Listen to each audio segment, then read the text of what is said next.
I'm shopping for a solution, because when we start buying smart clothes that don't just light up but connect to the net, or self-driving cars that talk to each other to avoid accidents, or connect our dustbins so that they can tell us when they need to be emptied, we're going to need a better mobile network. We have previously been talking around 50 billion connected devices, and we think that that may even be a bit conservative nowadays. So at least 10 times the number of connections that we have today. And 4G can't cope with that? No. 4G was not designed to cope with that.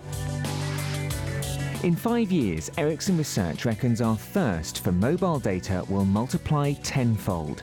An increase in things like sensors connected to the net will need a network that won't just help firefight, it could help deliver a very different world.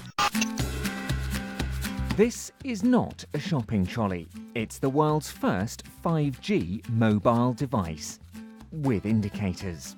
And yes, that is about a 4 gigabit per second connection. You could stream 100 Ultra HD movies with that, and let's face it, this beast is practically big enough to show them all. The first 3G and 4G mobile prototype devices were even bigger than this, so the race is on to try to fit one of these inside your pocket. But it's not just about blistering speeds. One of more than 20 global companies working together on 5G has a very special deadline. Japan wants to play host not just to the 2020 Olympic Games, but also the world's first commercial next-gen network. Let's face it, at the moment it's tricky to get more than a tweet out of a packed stadium. There are just too many people all using the same mast. But the decentralized nature of 5G could in effect see each user be allocated with their own mast, or more precisely, antenna. These smaller base stations have up to 256 antennae closely packed together. Using smaller millimetre wavelengths makes this tight packing possible.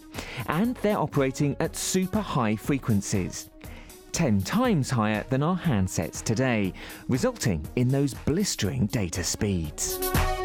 Advanced antenna tech will form data beams that will track and focus on devices only when needed, and will use more of these smaller base stations, rather than a single mast, to dodge any objects that could block the higher frequencies, like buildings.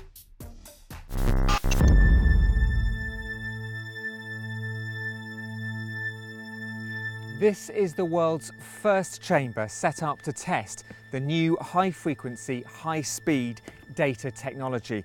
What's happening here is they're getting a 3D profile of exactly what the data beams that this antenna is capable of sending out look like. They want to find out just how many data beams could be sent to a single device. Having 8 or even 16 beams means greater reliability for systems we may want to depend on in 5 years' time, like remote air traffic control towers servicing multiple airports, or remote surgery.